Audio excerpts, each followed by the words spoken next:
नमस्कार दोस्तों, मेरा नाम है विशाल। मैं रिसर्च एनालिस्ट हूँ स्टॉक बॉक्स टेक्नोलॉजीज़ में और आपके लिए फिर से लाया हूँ बिजनेस स्टैंडर्ड एनालिसिस वीडियो। यहाँ पे हम डिस्कस करेंगे बिजनेस न्यूज़पेपर्स के सबसे बेस्ट एंड सबसे इम्पॉर्टेंट आर्टिकल्स। तो यहाँ हमारा रोल होगा कि हम इनके कॉज और इफेक्ट को एनालाइज करें न्यूज़पेपर आर्टिकल्स के, और आपको इसका इम्प्लीकेशन समझाएं कि इसके क्या इफेक्ट्स हमारी लाइफ पे, हमारी इकोनॉमी पे ओवरऑल। सो शुरुआत करते हैं सबसे पहले आर्टिकल से। आज कुछ बढ़िया आर्टिकल्स हम लोग डिस्कस करने वाले हैं यहाँ पे, फिर से related to IT, energy, economy, हर टॉपिक से रिलेटेड यहाँ पे कुछ आर्टिकल्स होंगे जिसके बारे में आपको सीखने को यहाँ मिलेगा। तो यहाँ पे शुरुआत करते हैं एआई के आर्टिकल से। सबसे पहले, over 225 generative AI projects in the works, ये बोलना है नीलकनी का। कौन है ये इंसान? आप सब लोग जानते होंगे। ये है सीईओ ऑफ आधार। ये वो है जिन्होंने आधार लॉन्च किया इंडिया में। He is also the man behind UPI in India. So काफ़ी बड़े इन्होंने प्रोजेक्ट्स लिए हैं इंडिया के लिए और इंडिया के लोगों के लिए। एंड ये को फाउंडर है इन्फोसिस के। इन्फोसिस का नाम सबने सुना होगा। इनका ये कहना है कि करीब 225 जनरेटिव एआई प्रोजेक्ट्स चल रहे हैं अभी इन works, and Infosys currently work कर रहा है जनरेटिव एआई प्रोग्राम्स पे पूरी जोर शोर से अपने क्लाइंट्स के लिए। इन्होंने अभी एनुअल जनरल मीटिंग में कहा है अपने शेयर होल्डर्स को। सो इन्होंने सारी सर्विस लाइंस में इंटीग्रेट कर दिया है जनरेटिव एआई। जनरेटिव एआई होता क्या है, जिनको बिल्कुल नहीं पता मैं बता दूं। जनरेटिव एआई ये लैंग्वेज मॉडल्स है। इसके एग्जांपल है फेमस, जैसे कि चैट जीपीटी। अभी आप गूगल कीजिए चैट जीपीटी, इसमें लॉगिन कीजिए और इससे कोई भी सवाल कीजिए किसी भी भाषा में, चाहे वो सवाल मैथमेटिकल हो, फिजिक्स से रिलेटेड हो, मेडिकल हो या कमर्शियल हो या पर्सनल हो, आपको सारे आंसर्स मिल जाएंगे आर्टिफिशियल इंटेलिजेंस के द्वारा। सो ये मॉडल काफ़ी फेमस रहा है पूरी दुनिया में। बहुत कंपटीशन भी है, सब लोग वर्क कर रहे हैं बेटर मॉडल्स बनाने के पीछे। एंड इन्फोसिस अभी अपने कई सारे क्लाइंट्स के लिए काम कर रही है जनरेटिव एआई पर। इन्होंने कहा कि हमारे जो क्लाइंट्स हैं वो कंबाइन कर रहे हैं क्लाउड कैपेबिलिटीज़ के साथ, ठीक है, अपने एआई कैपेबिलिटीज़ को। तो क्लाउड के साथ इसे इंटीग्रेट किया जा रहा है। और एक्चुअली अब ट्रेंड यही है कि लोग एआई आ चुका है तो इसे अब कैसे इंटीग्रेट किया जाए, कंबाइन किया जाए हर चीज़ में, जैसे कि मेडिकल में, मेडिकल साइंस में, इसके अलावा डायग्नोसिस में जैसे बहुत अच्छा यूज़ हो सकता है, पढ़ाई में यूज़ कर सकते हैं, टीचिंग में, इसके अलावा हर चीज़ में आप इसे अप्लाई कर सकते हैं अपने डेली लाइफ में भी। तो यहाँ पे ये चाहते हैं कि अपने क्लाइंट्स को हेल्प करें स्केल करने में ये सारे सर्विसेज एंड प्रोडक्ट्स में। तो यहाँ पे आप ये देखिए कि एक्सपोनेंशियल ग्रोथ को यहाँ ड्राइव करना है, बिकॉज नेक्स्ट बिग थिंग इस टाइम पे आईटी में क्या है? एआई है।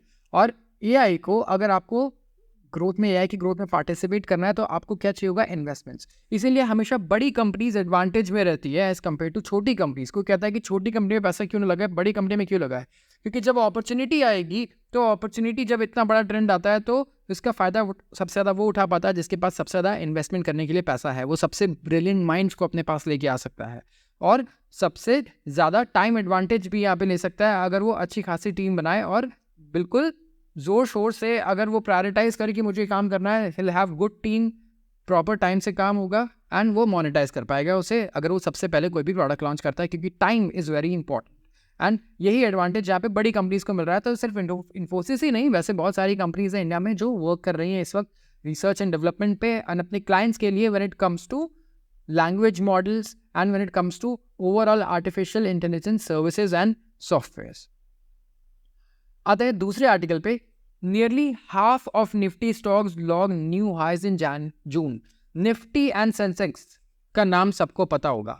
निफ्टी और सेंसेक्स, कोई पूछे कि शेयर बाजार लाइफ हाई पर पहुंच गया है, ठीक है, या फिर लाइफ के लो पे पहुंच गया है, कोई भी टर्म यूज करता है, या 10% आज शेयर मार्केट ऊपर था, तो क्या ऊपर था 10%?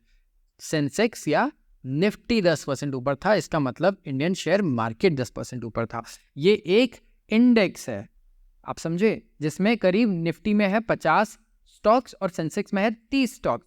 ये 30 सबसे इंपॉर्टेंट स्टॉक्स है, ये 50 सबसे इंपॉर्टेंट स्टॉक्स है जो पूरे मार्केट को ओवरऑल आप कह सकते हैं कि रिप्रेजेंट करते हैं और आप इससे गेज कर सकते हैं कि पूरा मार्केट कैसा कर रहा है इन 50 स्टॉक्स को देख के निफ्टी के। तो इन 50 में से आधे स्टॉक्स ऐसे हैं ना जो अभी अपने लाइफ हाई पर चल रहे हैं। लाइफ हाई पर मतलब इन्होंने नया रिकॉर्ड हासिल कर लिया है when it comes to market capitalization. तो ओवरऑल अगर आप देखें तो 9th नया रिकॉर्ड हाई बना है इस महीने, ठीक है। And blue chip company index ये बढ़कर हो चुका है 23,870 के करीब, 0.62% की बढ़त है। ब्लू चिप कंपनीज कौन सी होती है? आप अगर कसिनो में जाए ना, तो जो कसिनो में सबसे एक्सपेंसिव जो चिप होता है, अलग अलग चिप्स होते हैं, रेड कलर के, ब्लू कलर के, तो जो ब्लू कलर का जो चिप होता है वो सबसे एक्सपेंसिव चिप होता है, सबसे ज़्यादा वैल्यूबल होता है। वैसे ही स्टॉक मार्केट में ना जो ब्लू चिप कंपनीज है वो कंपनीज हैं जो सबसे बढ़िया कंपनीज मानी जाती है, सबसे premium when it comes to quality, fundamentals, investment के लिए। तो इन कंपनीज में अगर आप देखें तो कौन सी आती हैं, जैसे कि रिलायंस इंडस्ट्रीज है, ICICI bank, Axis bank, Bharti Airtel, ये सारे लाइफ टाइम हाई के पास चल रहे हैं अपने, और दूसरे 17 रिकॉर्डेड न्यू हाईज भी लग चुके हैं। तो आप देखिए शेयर मार्केट में कितनी तेजी है, अभी भी कितना एनर्जी है कि इतने महीनों से हम लगातार नए हाईज बनाए जा रहे हैं हर मंथ और रुक नहीं रहे। इवन इलेक्शन के टाइम पे लोगों को ऐसा लगा कि मार्केट में बड़ा क्रैश आ सकता है, लेकिन हमें क्या देखने को मिला कि मार्केट 8 से 9% नीचे गया इंट्राडे, एंड यहाँ से रिकवरी हुई है, और रिकवरी ऐसी हुई है कि हम लोग लाइफ हाई बना चुके हैं। और ये हम एक्चुअली स्टॉक बॉक्स की पुरानी वीडियोस में हम एस्टिमेट कर चुके थे कि ये एक बहुत ही प्रॉबेबल सिनेरियो है जहाँ पे मार्केट हो सकता है इलेक्शन के दिन क्रैश हो जाए, उसके बाद नया लाइफ हाई बना दे, जैसा रशिया यूक्रेन वॉर के वक्त हुआ था। और बीच में भी ऐसा कई बार हुआ है कि मार्केट पैनिक में नीचे आया है और उसके बाद रिकवरी हुई है। तो ये बात तो बिल्कुल इस बार भी सच निकली कि जो लॉन्ग टर्म इन्वेस्टर है उसको सिर्फ एक ही काम करना है, वो है बाय द डिप्स। जब मार्केट नीचे आए आप बाय करो, जिसने भी बाय किया होगा 4 जून 5 जून को, वो आज बहुत ही बढ़िया प्रॉफिट में होगा रिजल्ट्स के दिन या उनके अगले दिन भी जिसने बाय किया होगा। तो लॉन्ग टर्म इन्वेस्टमेंट के लिए बाय तब करना है जब लोग बेच रहे हो, लोग डरे हुए हो। तो यहाँ पे आप देख सकते हैं सारी कंपनीज के परफॉर्मेंस कितने बढ़िया रहे हैं, और सेक्टर वाइज M&M कौन से सेक्टर का हो गया? ऑटोमोबाइल, श्रीराम फाइनेंस का, ports, automobile, two wheeler, power sector, फिर से two wheeler automobile, petro, oil and gas, banks, energy, mining, Tata steel metal में आ गया, Cipla pharmaceutical sector, power sector, Eicher motor क्या बनाता है? आपके रॉयल इनफील्ड आयशर मोटर की है। इसके अलावा आयशर मोटर के ट्रैक्टर्स भी आते हैं, राइट, बसेस भी आते हैं। UltraTech cement industry, JSW steel तो पूरा कंग्लोमरेट है। एंड इसके अलावा L&T infrastructure, Britannia industry, FMCG, इनके रिटर्न्स देखिए आप एक साल के। महिंद्रा एंड महिंद्रा ने 64% का रिटर्न दिया है इस साल, श्रीराम फाइनेंस ने 45%, Adani ports 43%, Bajaj auto 40%, power grid सरकारी कंपनी, ये डिविडेंड स्टॉक्स हुआ करते थे पहले, और इन्होंने 37% का रिटर्न दिया। इतने बढ़िया returns. SBI state bank of India ने 31-32% का रिटर्न दिया है, जो कि बहुत बड़ी बात है। आते हैं दूसरे इंपॉर्टेंट आर्टिकल पे, half of adults in India physically inactive, ये कहना है लैंसेट का। तो बात हो रही है इंडिया में एडल्ट्स की। इंडिया में दुनिया का सबसे बड़ा बिगेस्ट एडल्ट पॉपुलेशन है हमारे पास, ठीक है, सबसे ज़्यादा एडल्ट्स हैं, और ये एक रीज़न है इंडिया की इकोनॉमी इतना बूम करी, क्योंकि हमारे पास इतने सारे वर्कर्स हैं, वर्किंग पॉपुलेशन है, बिगेस्ट एडल्ट पॉपुलेशन हमारे पास है यहाँ पे। बट एक बहुत ही नेगेटिव रिपोर्ट आई है अभी, और बहुत ही कंसर्निंग रिपोर्ट भी है। उनका ये कहना है कि 50% एडल्ट्स इंडिया में फिजिकली बिल्कुल इनएक्टिव है, फिजिकल एक्टिविटीज़ वो करते ही नहीं है, जो कि उनके हेल्थ के लिए एक बहुत बड़ा कंसर्न बन सकता है ओवरऑल लॉन्ग टर्म में। सो अगर आप देखें हमारे मॉडर्न लाइफस्टाइल को, तो हम जा रहे हैं हेल्थ क्राइसिस की तरफ। क्या ऐसा सच में हो रहा है? जो रीसेंट रिपोर्ट आई है मेडिकल जर्नल लैंसेट के द्वारा, उन्होंने कहा है कि हम एक्चुअली इसी डायरेक्शन में है। यहाँ पे बहुत ही परेशान करने वाला ट्रेंड है, वर्ल्ड वाइड राइज हो रहा है फिजिकल इनएक्टिविटी में। पूरी दुनिया में फिजिकल इनएक्टिविटी अगर आप देखिए ओवरऑल तो बहुत कम हो गई है, स्पेशली कुछ सर्टेन रीजन्स में जैसे कि इंडिया। बट ये बात फैक्ट भी है, फिजिकल एक्टिविटी आप करेंगे कब? आपको क्या समय मिलता है पूरे दिन में? आप मुझे बताएं कमेंट सेक्शन में कितने लोग ऐसे हैं जिन्हें जो समय निकल पाते हैं फिजिकल एक्टिविटी के लिए। प्लस कई लोग तो दिल्ली और NCR रीजन में रहते हैं, वहाँ तो वैसे ही हमारे पास अलर्ट्स आते रहते हैं कि आपको फिजिकल एक्टिविटी बाहर करनी ही नहीं है, आपको जाना ही नहीं है जॉगिंग के लिए, पोल्यूशन इतना ज़्यादा है स्पेशली विंटर्स में। इंडिया में 49.4% adults recommended level of physical activity meet ही नहीं कर पाए 2022 में, और इसके बाद आता है पाकिस्तान 45.7% लैंसेट स्टडी के हिसाब से। इसने ये भी रिवील किया कि इससे ज़्यादा प्रोपोर्शन वुमेन का है इंडिया में 57% जो एक्टिव थी ही नहीं या फिर बहुत ही इनसफिशिएंटली एक्टिव थी, जितना होना चाहिए उतना नहीं, एज कम्पेयर टू मेन जो 42% है। तो इंडिया में करीब 22% adult recommended level of physical activity नहीं मीट कर पाए इन द ईयर 2000। तो 2000 ईस्वी में करीब 22% ऐसे लोग थे जो recommended level of physical activity नहीं कर पा रहे थे, ठीक है। और अब अगर आप देखें तो यही बढ़ के कितना हो चुका है, 49% हो चुका है, डबल से भी ज़्यादा हो गया है। 2010 में 34% थे एडल्ट जो सफिशिएंटली फिजिकल एक्टिव नहीं थे, एंड ये पॉपुलेशन अब बढ़ते ही जा रही है। पूरे साउथ एशिया में एक्चुअली ऐसा ही ट्रेंड है। ओवरऑल जो महिलाएं हैं हमारे रीजन में वो 14% आप कह सकते हैं ज़्यादा इनएक्टिव है physically as compare to men. जो इंटरनेशनल टीम ऑफ रिसर्चर्स हैं including those from World Health Organization, उन्होंने रिपोर्ट किया कि साउथ एशिया ये जो रीजन है ये सेकेंड रैंक करता है ग्लोबली फॉर एडल्ट, उस एडल्ट पॉपुलेशन के लिए जो बिल्कुल भी फिजिकली एक्टिव नहीं है। तो क्या इसके रीजंस हैं, एक बार आप खुद भी बताइएगा, क्योंकि इस रिपोर्ट को हमने नहीं पढ़ा है पूरा, ये एक रिपोर्ट का आप कह सकते हैं रिपोर्ट के ऊपर एक छोटा सा आर्टिकल है। अगर आप भूटान नेपाल को कंपेयर करें तो यहाँ तो बहुत ही कम है। नेपाल में भूटान में सिर्फ 8.5 और 9.5% लोग ऐसे हैं जो इनएक्टिव हैं, बाकी 90% एक्टिव पॉपुलेशन है जो फिजिकली एक्टिव है। तो ऑफकोर्स इससे फ़र्क पड़ता है वहाँ की इकोनॉमी और टेरेन पे भी। एंड ओवरऑल अगर आप देखें तो 31% जो एडल्ट हैं ग्लोबली ये फिजिकली इनएक्टिव नहीं है सफिशिएंटली, मतलब 150 मिनट भी मॉडरेट इंटेंसिटी फिजिकल एक्टिविटी नहीं करते हैं, ठीक है, पर वीक में 150 मिनट का मतलब क्या हुआ, करीब 2.5 घंटे एक हफ्ते में फिजिकल एक्टिविटी नहीं होती, या फिर 75 minutes of vigorous intensity activity 1 घंटा 1.5 घंटा विगरसली भी फिजिकल एक्टिविटी नहीं करते पर वीक। उन्होंने ये भी नोट किया concerning rise in physical activity among adults, जहाँ पे 5 परसेंटेज पॉइंट की इंक्रीज देखी गई 2010 से 22 के बीच में, और ऐसे ही अगर ट्रेंड चलता रहा तो ये एक बहुत बड़ा कंसर्न हो सकता है वो हमारे पूरे एडल्ट पॉपुलेशन के लिए आगे जाकर, क्योंकि अभी जब हम फिजिकल एक्टिविटी नहीं कर रहे हैं उससे जो हमारी डिजीजेज होंगी हमें स्पेशली थोड़े से मिडिल एज के बाद नजर आएंगी। तो वहाँ पे हमारी कंपनी का ओवरऑल हमारी कंट्री का हेल्थ कॉस्ट इंक्रीज होगा। देखिए क्यों ये रिपोर्ट्स आता है, क्योंकि हर चीज़ पैसे से रिलेटेड होती है कहीं ना कहीं, क्योंकि हमारी सरकार को बहुत ज़्यादा हेल्थ पे पैसे खर्च करने पड़ जाएंगे, राइट। अगर ओवरऑल हेल्थ पे लोग ध्यान नहीं दे रहे हैं हमारी इकोनॉमी में, 50% लोग फिजिकली अगर 2.5 घंटे भी चल नहीं रहे हैं, एक्टिव नहीं है, तो ये बहुत बड़ा कंसर्न है इंश्योरेंस कंपनी के लिए। हेल्थ इंश्योरेंस अगर आप बिजनेस है तो आप ये चीज़ ज़रूर नोट करेंगे, राइट। हेल्थ इंश्योरेंस कंपनीज के लिए तो ये इंपॉर्टेंट है, तो वो नोट करेंगे कि इतना ज़्यादा अगर इश्यूज़ है अभी लोग नहीं कर रहे हैं तो आगे जाके इनके क्या है ये प्रीमियम्स को इंक्रीज़ कर देंगे, क्योंकि ज़्यादा लोग बीमार पड़ेंगे तो हेल्थ इंश्योरेंस कंपनीज को भी इससे लॉस होगा। तो यहाँ पे एक लॉस्ट अपॉर्चुनिटी ही वो हम लूज़ कर रहे हैं कैंसर को रिड्यूस करने के लिए, हार्ट डिजीज़ को रिड्यूस करने के लिए और ओवरऑल मेंटल वेलबींग को रिड्यूस करने के लिए, ये कहना है WHO का। आता है दूसरे आर्टिकल पर, ये है एम्प्लॉयमेंट पजल। हम बात कर रहे हैं इस वक्त हमारे स्टेट ऑफ एम्प्लॉयमेंट की इंडिया में।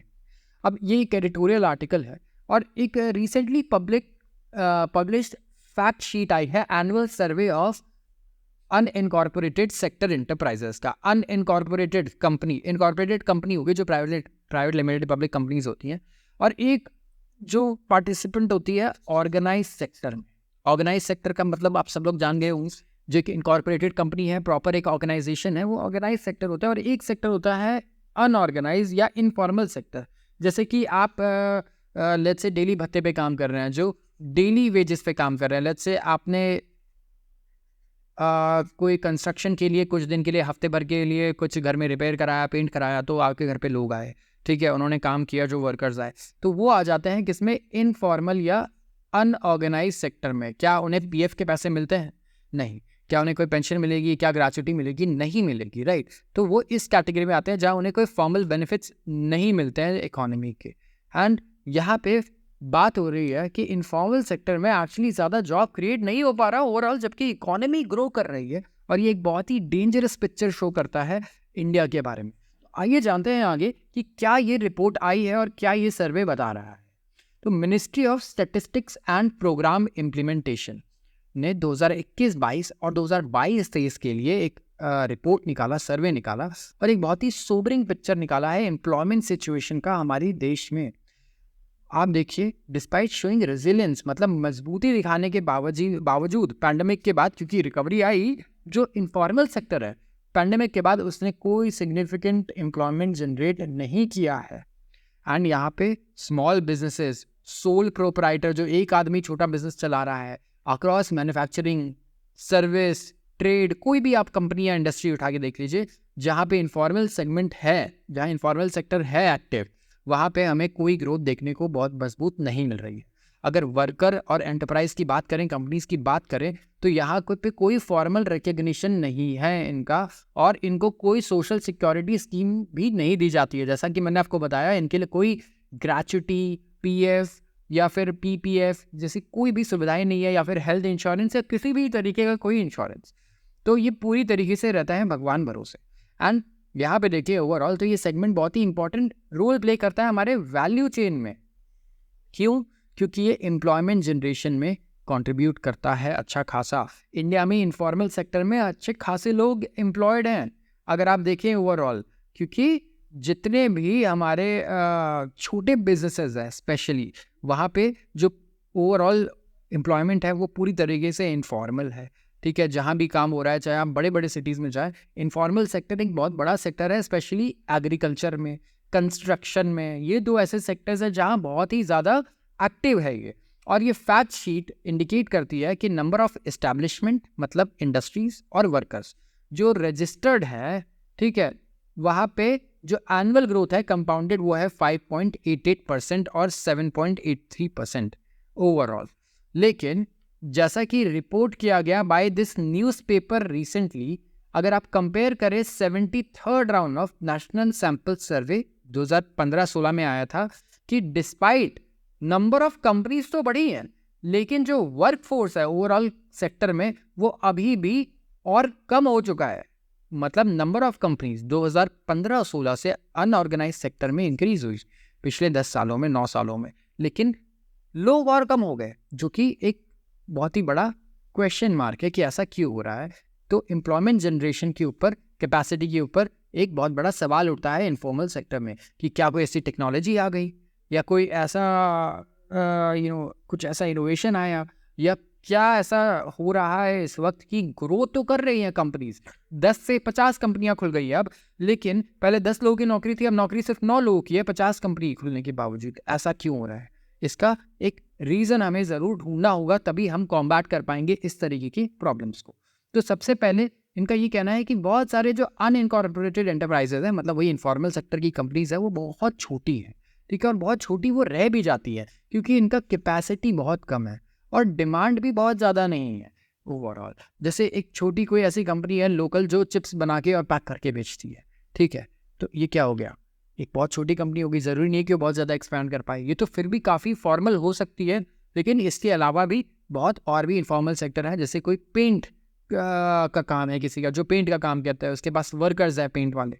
तो ओवरऑल यहाँ पे हमें देखने को मिल रहा है कि डिमांड भी कंस्ट्रेंट है और कैपेसिटी भी इंक्रीज नहीं कर पा रहे हैं। सेकंड, ये बहुत ज़्यादा कैपिटल इंटेंसिव हो सकते हैं क्योंकि प्रोडक्शन टेक्नोलॉजी बहुत एडवांस हो गई है। बिल्कुल सही बात है, आप छोटे बिजनेसमैन हो सकते हैं और हो सकता है कि प्रोडक्शन की टेक्नोलॉजी इतनी एडवांस हो जाए, इतनी महंगी हो जाए मशीनरी कि आप वो अफोर्ड ही नहीं कर पाए, या फिर आपको उसी पे इतना खर्च करना पड़े कि आप फिर वर्कर्स पे पैसे खर्च ना कर पाए, पूरा पैसा आप लोन लेके एक ही जगह झोंक दे किस चीज़ में, टेक्नोलॉजी में।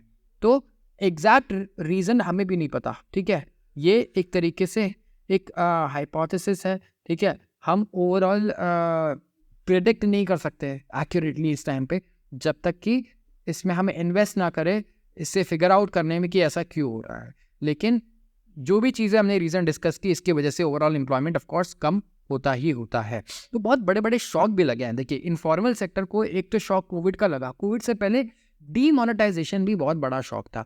क्यों? क्योंकि जितना भी छोटे बिजनेसमैन हैं, स्मॉल बिजनेसमैन हैं, ये क्या है, ये तुरंत एक तो चीज़ें नहीं एडॉप्ट कर पाते हैं, दूसरा ये काम कैश में करते हैं। कभी भी आप वर्कर्स को देखिए, जो पैसे वो लेते हैं वो कैश में लेते हैं, ठीक है, कैश में काम करना चाहते हैं। तो डीमोनेटाइजेशन हुआ, उसके बाद इन्हें काफ़ी ज़्यादा नुकसान हुआ छोटे बिजनेसेस को, और बड़ी कंपनीज ने बहुत फ़ायदा भी उठाया क्यों? क्योंकि तुरंत फ़ोन पे से उन्होंने कनेक्ट कर लिया। उनके पास टेक्नोलॉजी है और उनके पास अवेयरनेस भी है कि हाँ, ये बढ़िया चीज़ है, यूपीआई है, हम यूज़ करेंगे। छोटे बिज़नेसेस हैं, बहुत ही स्मॉल लोग जो सेक्टर में लोग हैं, उन्हें ये चेंज करना उनकी हैबिट्स ईज़ी नहीं है। उनकी हैबिट्स थोड़ी धीरे चेंज होती है। तो डीमोनेटाइज़ेशन के वक़्त भी इन्हें काफ़ी लॉस हुआ। इसके अलावा कोविड रिलेटेड डिसरप्शंस ने तो सबको ही बहुत परेशान किया है। तो ये ऐसे इकोनॉमिक शॉक्स की वजह से करीब डॉक्टर सेन है, उनका कहना है कि करीब 10 मिलियन एंटरप्राइजेस और 25 से 30 मिलियन जॉब्स हम खो चुके हैं पिछले 10 सालों में। तो जब डिटेल रिपोर्ट जो आई है सर्वे पे जो आएगी, वो प्रोवाइड करेगी इंसाइट्स कि क्या हो रहा है, ठीक है, इनफॉर्मल सेक्टर में, और क्या स्ट्रक्चरल वीकनेस है और क्या इंप्रूवमेंट्स हम कर सकते हैं कि हम इम्प्रूव कर पाएँ जॉब मार्केट को इनफॉर्मल सेक्टर में। क्योंकि विदाउट जॉब क्रिएशन अगर सेक्टर ग्रो कर रहा है तो इससे हमारे देश को नुकसान है, ना कि फ़ायदा। पूरा वेल्थ कुछ ही लोगों के पास एक्यूमुलेट हो जाएगा, डिस्ट्रीब्यूट नहीं होगा, मार्केट में कंजम्पशन भी कम होने लगेगा। देखिए, इसके बहुत सारे डीमेरिट्स हैं। तो बहुत ज़रूरी है कि हम फिगर आउट करें ये सारी चीज़ें। आते हैं अगले आर्टिकल पे। US Russia seek to dial down tensions. तो एक डेडली अटैक हुआ, ठीक है, क्राइमिया पे, एंड इसके बाद रशिया एंड यूएस एक्चुअली चाहते हैं कि ये एस्केलेट ना करे। दोनों कंट्रीज चाहते हैं कि बात बहुत ज़्यादा आगे तक ना बढ़े। तो यूएस और रशियन डिफेंस के जो चीफ हैं, उन्होंने टेलीफोन पर एक दूसरे से बात की और दोनों ने कोशिश की कि ये जो टेंशन्स हैं दोनों के बीच में ये कम हो जाए और नॉर्मल हो जाए, जिससे पहले चल रहा था वैसे। तो दोनों ने एक widely divergent accounts of conversation किया ओवरऑल। एंड पेंटागन ने कहा कि ऑस्टिन ने डिस्कस किया है importance of open line of communication, जो कि बहुत इंपॉर्टेंट है किसी भी दो कंट्री के बीच में कम्युनिकेशन। एंड यहाँ पे इन्होंने ये भी पॉइंट किया कि अगर फर्दर एस्केलेशन हुआ तो बहुत ज़्यादा डेंजर है दोनों ही कंट्रीज़ को। दोनों कंट्रीज़ अगर डर के एक दूसरे पे इनडायरेक्टली या दूसरों के एसेट्स पे अटैक कर दे, ये दोनों ही नहीं चाहते। दोनों कॉन्फ्लिक्ट अवॉइड करना चाहते हैं जब दो इतनी बड़ी कंट्रीज़ हों। तो relations between Moscow and Washington ये तो बिल्कुल लोएस्ट लेवल पे चले गए हैं। अगर आप कंपेयर करें 1962 के क्यूबन मिसाइल क्राइसिस से, वहाँ से आज हम सबसे बुरे फेज में चल रहे हैं यूएस और रशिया के रिलेशंस में। इतने सारे सैंक्शंस लगे हुए हैं रशिया के ऊपर, राइट। यूएस और उसके एलाइज और सैंक्शंस लगाना चाह रहे हैं क्योंकि वो यूक्रेन को सपोर्ट करना चाहते हैं और किसी भी तरीके से वो चाहते हैं कि रशिया को वो ड्रेन करते रहें यूक्रेन को सपोर्ट करके। तो यूक्रेन को सपोर्ट इसलिए नहीं किया जा रहा है कि यूक्रेन वॉर जीत जाएगा, बल्कि यूक्रेन को सपोर्ट इसलिए किया जा रहा है कि रशिया को वो ड्रेन आउट करते रहेंगे इकोनॉमिकली, ठीक है। और रशिया का पूरे आप कह सकते हैं ओवरऑल जो रिसोर्सेज है अगले 10 साल या शायद 15 साल जितना भी लंबा वो खींच सकें, वो इसी चीज़ में लगा रहे, वो इससे जल्दी रिकवर ना कर पाए। एक्चुअली गोल सबका यही है, क्योंकि इट्स इम्पॉसिबल कि यूक्रेन जैसी कंट्री इतने बड़े देश को हरा दे, रशिया जैसे कंट्री को, क्योंकि नेटो की भी हालत ख़राब इसमें हो सकती है। विदाउट बिग लॉसेस नेटो भी रशिया को नहीं हरा सकता। तो यूक्रेन की तो बहुत दूर की बात है। यहाँ पे आते हैं कुछ इन ब्रीफ टॉपिक्स भी डिस्कस कर लेते हैं। Dutch PM and Putin critic Rutte अब उनको चूज़ किया गया है नेटो चीफ। तो हम नेटो की ही बात कर रहे थे और नए नेटो की चीफ आए हैं यहाँ पे। एंड डच प्राइम मिनिस्टर को चूज़ किया गया है as the next boss of NATO. और नेटो के पास अभी काफ़ी जिम्मेदारियां हैं। ये रशिया यूक्रेन वॉर जिस तरीके से अभी चल रहा है, ओवरऑल यूरोप में जैसे रशिया के अगेंस्ट अभी ट्रेंड चल रहा है, तो ये मैनेज करना और इसे आगे सपोर्ट को आगे ले जाना is very important. It's a very important role. तो हमें देखना होगा। और ये वैसे भी पुतिन के बहुत बड़े क्रिटिक रहे हैं पहले से, तो हमें पता है कि इनके पोजीशंस किस तरीके के होंगे। Yen touches 38 year low and raises risk of intervention. Yen क्या है? येन ये है जापान की करेंसी एंड ये लगातार नीचे जा रही है, लगातार नीचे जा रही है बहुत तेज़ी से, और 38 साल के लो पर पहुंच गई है इनकी करेंसी। मतलब इनके करेंसी की परचेजिंग पावर 38 साल के लो पे है। और यहाँ इंटरवेंशन का रिस्क आ रहा है। इंटरवेंशन कौन करेगा? Japanese central bank, right. तो येन वीकेस्ट लेवल पे आ गई है, बहुत कमज़ोर हो गई है जापान की करेंसी। इस वक्त 1986 के लेवल पे आ चुकी है। 0.4% का ड्रॉप मिला, 160 रुपये और 40 येन पर डॉलर ऑलमोस्ट ये हो चुका है। सॉरी, और रुपये यूज़ कर दिया मैंने क्योंकि हमें आदत है, बट 160.39 येन पर डॉलर इसका ट्रांसलेशन होगा। तो जो गैप है between interest rate in Japan and interest rate in US, इसकी वजह से प्रेशर येन पे बहुत बड़ा हुआ है। तो ये एक थोड़ा सा कॉम्प्लिकेटेड इशू है जब हम डिस्कस करते हैं इंटरेस्ट रेट्स। अगर आज इंटरेस्ट रेट्स इंडिया में बहुत ज़्यादा चेंज हो जाए तो इंडिया की जो करेंसी है रुपी, इस पर बहुत बड़ा फर्क पड़ेगा।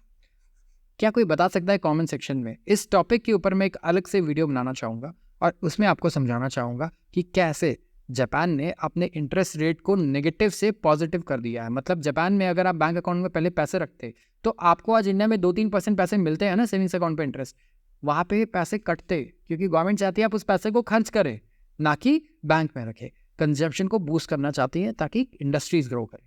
अब इन्होंने ट्रेंड को चेंज किया और पॉजिटिव किया, और जब से पॉजिटिव किया है तब से इंटरेस्ट रेट पॉजिटिव होने के कारण जो यहाँ की करेंसी है येन, ये अब नीचे गिरे जा रही है अगेंस्ट डॉलर और बहुत ज़्यादा कमज़ोर हुए जा रही है। और इसका रीज़न क्या है? जो इंटरेस्ट रेट्स यूएस में है और जो इंटरेस्ट रेट्स जापान में है, इनका डिफरेंस तो हम जानेंगे। अगर आपको पता तो कमेंट सेक्शन में बताएं और इसके ऊपर एक डिटेल वीडियो भी निकालेंगे।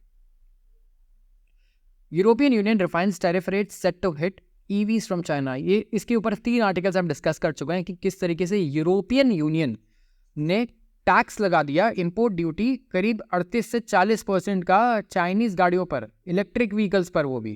एंड चाइना ने कहा कि अल्टीमेटम दिया कि इसे आप हटाओ, अगर आप नया टैरिफ एंड ट्रेड वॉर नहीं शुरू करना चाहते हो हमारे साथ तो हटा दो, नहीं तो आप भी ट्रेड वॉर में शुरू हो जाओगे और हम भी नहीं चाहते कि हम आपके साथ ट्रेड वॉर करें। तो इन्होंने मार्जिनली, ठीक है, कुछ परसेंटेज, छोटे परसेंटेज से जो प्रपोज टैरिफ थे उन्हें चेंज कर दिया, ठीक है, जब इन्हें और इन्फॉर्मेशन मिली अफेक्टेड कंपनी से ओवरऑल। लेकिन अंडर रिवाइज रेट्स में भी अगर देखें तो दूसरे ईवी प्रोड्यूसर्स है चाइना में जिन्होंने कोऑपरेट किया इन्वेस्टिगेशन से, लेकिन उनको सैंपल नहीं किया गया, तो यहाँ पे भी वेटेड एवरेज ड्यूटी 20.8% की हमें नज़र आ रही है। और जो कंपनीज जिन्होंने कोऑपरेट नहीं किया यू के साथ, वो तो पे करेंगे एडिशनल 38% का उन पे लगेगा, ओवरऑल जो 10% एक्स्ट्रा है। तो जिन कंपनी चाइनीज कंपनी से कोऑपरेट किया है उनके लिए रेट ये है। तो रिविजन्स बस यही आई हैं यू की तरफ से। तो देखना होगा कि क्या ये नए ट्रेड वॉर की शुरुआत है between European union and China, and क्या इसमें यूएस का भी कोई डिसीजन इन्वॉल्व है जहाँ पर यूरोपियन यूनियन को उन्होंने शायद पुश किया हो कि आप चाइना के अगेंस्ट ट्रेड वॉर में पार्टिसिपेट करो यूएस के साथ। SpaceX launches satellites to track sunstorms. Sunstorms हमारे लिए बहुत बड़ा इशू रहा है पिछले कुछ सालों में, जिस तरीके से अब हम इंटरनेट पे डिपेंडेंट हो चुके हैं ओवरऑल। तो इंटरनेट को परेशान एक चीज़ बहुत ज़्यादा करती है जो स्पेस में होती है, सनस्टॉर्म, जिसकी वजह से हमें बिलियंस ऑफ डॉलर्स का भी लॉस हो जाता है जब सन स्टॉर्म्स आते हैं। और इस साल तो काफ़ी बड़े बड़े सन स्टॉर्म्स भी रिकॉर्ड किए गए थे। तो ओवरऑल जैसे हम ये अर्थ का वेदर फॉरकास्ट करते हैं, अब हम सन का भी वेदर फॉरकास्ट करेंगे। तो स्पेसएक्स ने इसीलिए इस रॉकेट को लॉन्च किया है जिसे हम बोलते हैं GOES-U, और इसे डिप्लॉय किया गया है 10 PM के अराउंड न्यूयॉर्क टाइम, और ये ऑर्बिट करेगा अर्थ को at about 35,700 kilometre, 22,200 miles, and compact coronagraph use करेगा जिसकी वजह से वो सोलर स्टॉर्म्स को मॉनिटर कर पाएंगे। Bosch weighs takeover offer for Whirlpool. German engineering group है रॉबर्ट बॉश, जो अब डिसीजन लेने वाला है कि यूएस के अप्लायंसेस मैन्युफैक्चरर व्हर्लपूल को वो बाय करे या ना करे। ये इस बारे में ये पोटेंशियल एडवाइजर्स से डिस्कशंस कर रहा है। तो व्हर्लपूल का मार्केट कैप करीब $4.8 बिलियन है, सोर्सेस का कहना है, और ये सर्टेन नहीं है कि ऑफर दिया जाएगा या नहीं। तो कंपनी के शेयर 12% ऊपर थे जब इस डिस्कशन की न्यूज़ मार्केट में आई। यूरोपियन यूनियन बैक कर रहा है 650 billion euros plan to reach net zero by 2030। अब ये इसमें जो ओवरऑल डिसीजंस लिए जाएंगे, ये लिए जाएंगे नेट ज़ीरो को लेके। और नेट ज़ीरो क्या है, हम आपसे सब्सक्राइबर्स को काफ़ी सारों को पता होगा ऑफ कोर्स, बट मैं आपको बता दूं, ओवरऑल क्लाइमेट चेंज से सब लोग बहुत परेशान है, राइट। क्लाइमेट चेंज सबको अफेक्ट कर रहा है, गर्मी बहुत ज़्यादा है, ठंड भी बहुत ज़्यादा पड़ रही है, फ्लड्स भी आ जा रहे हैं। तो इसके लिए हम चाहते हैं, ओवरऑल यूरोपियन यूनियन तो स्पेसिफिकली बहुत ज़्यादा एडमेंट है कि आपको अपना कार्बन आउटपुट कम करना पड़ेगा। बेसिकली CO2 जो आप एमिट कर रहे हैं ना एनवायरनमेंट में, वातावरण में, उसको कम करो। तो ये हम नेट ज़ीरो अचीव करना चाहते हैं। नेट ज़ीरो कैसे? मान लीजिए आपने 1 मिलियन टन CO2 एमिट कर दिया आपकी कंपनी ने, तो आपको इसके जगह पे इतने पेड़ लगाने होंगे, प्लांट्स लगाने होंगे, या कुछ करना होगा कि उससे 1 मिलियन टन CO2 किल हो और उतना ही ऑफसेट हो। तो नेट ज़ीरो का मतलब ये होता है जिसके लिए ईयू ने बनाया है $650 बिलियन का बजट। तो देखते हैं आगे किस तरीके से ये इम्प्लीमेंट होगा। अभी तो ये बहुत ही बेसिक सी न्यूज आई है, ओवरऑल इसका रोड मैप भी पूरी तरीके से हमें नहीं पता कि किस तरीके से ये खर्च किया जाएगा कितने सालों में। तो आज के लिए बस इतना ही। अगर आपको वीडियो पसंद आई हो तो जरूर इसे लाइक करें और चैनल को सब्सक्राइब करना बिल्कुल भी ना भूलें। आप सबका बहुत बहुत धन्यवाद।